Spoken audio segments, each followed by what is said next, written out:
A couple of days ago, Polygon published an article titled "Mother Russia Bleeds confuses gross and exploitative for bizarre and gritty." I'm actually very interested in this game, and all I can respond to this headline with is, why not both? Commenting on the developer's claim that they wanted to create an intense, dark atmosphere, the author of this article writes, "I can appreciate the sentiment, but nothing about the gore I saw in Mother Russia Bleeds felt like it served any purpose beyond violence for the sake of violence. It perpetuates the false assumption that making a game, quote-unquote, gritty inherently makes it more interesting. I guess that's why you've dedicated an entire article to this game's grittiness.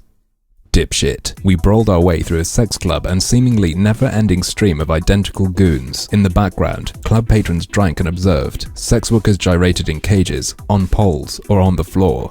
It all felt purposefully edgy." This line alone earned the writer the 2015 No Fucking Shit Award for Journalism. As we approached the level's end, new characters began to appear. Heavy-set figures with large exposed breasts, dressed in tiny undergarments and animal masks. When I asked if they were transgender characters, Kassar replied, "That's why they have tits." From that exact moment, Mother Russia Bleeds was doomed. I'm going to put a triggered warning here. Not a trigger warning, just a warning that from this point onwards, the author is clearly triggered. The game's representation on its own feels grossly, unnecessarily exploitative, and this response is disturbingly careless. Let's take a little peep at one of these animal mask people then. Keep your eye on the very back of this scene and you'll see one of them getting knocked backwards.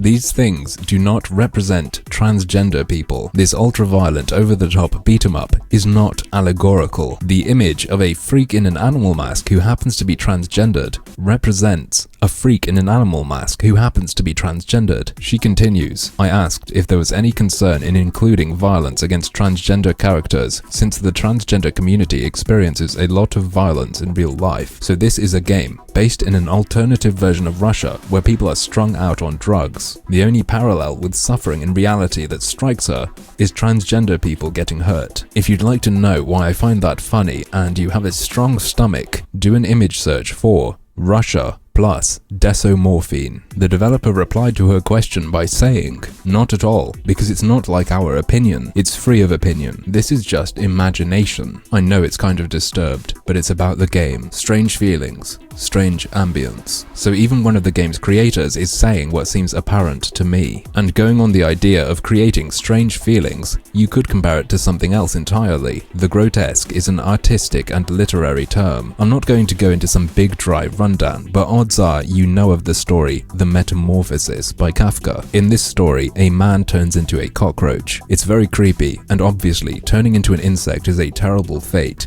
but at the same time it is weirdly humorous. To put it very basically, this eerie, dreamlike scenario and the clash of feelings alongside a person morphing into something else is more or less the core of the grotesque. In this screenshot, we have a blurry background which might indicate a drug-induced haze, which will be similar to a sort of dreamy, eerie state. There's someone in what looks like a gimp suit standing behind the player character and a crowd wearing studded lingerie. Stopping at that point in the description, it could be seen as a humorous picture, and yet I look at it and I am creeped out at the same time as finding that little gimp guy silly. I'm certain that this is down to those evil damn animal masks. The line between beast and human being blurred is a very particular kind of spookiness, and the grotesque is all about transgressing those kind of barriers. Considering that it is these beast people who are transgendered, the choice to make them transgendered could be seen as just adding more onto the idea of the transgression of boundaries between human and beast and between man and woman. It's not about real transgender people, it's just about crossing boundaries. Of course, having said all this, I do not believe they did that deliberately. I think, just like they're saying, they went for a particular feel and this just happened to be the direction they went to get it. Remember at the beginning when I said, why not both? This isn't because I think they're exploiting the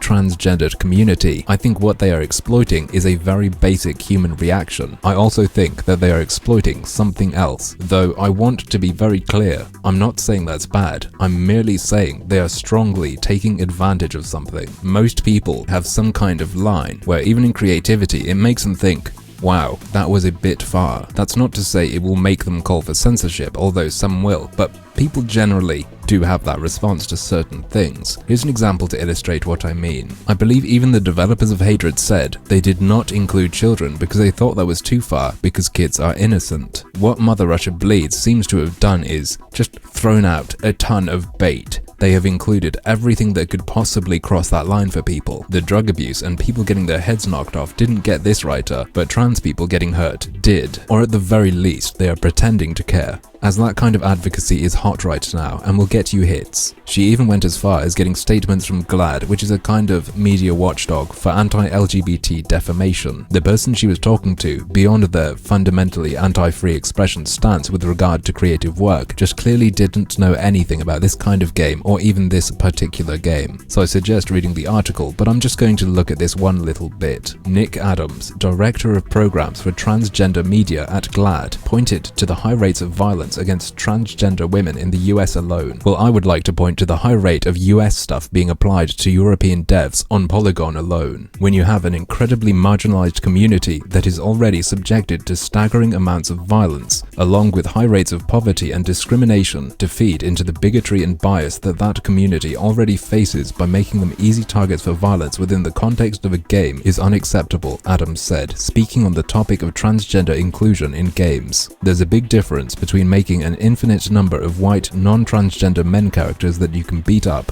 and making transgender characters that you can beat up. It's not equivalent. I am not even going to address the argument that games cause transphobia. Instead, I'm going to propose a solution, an idea that kills two birds with one stone. How about, instead of advocating censorship on the basis that transgender people face violence in real life, you instead work primarily on reducing that real-life violence. You then have less people getting hurt, and you no longer need to try to restrict creative freedom. But, as usual, that's just another one of my harmful opinions.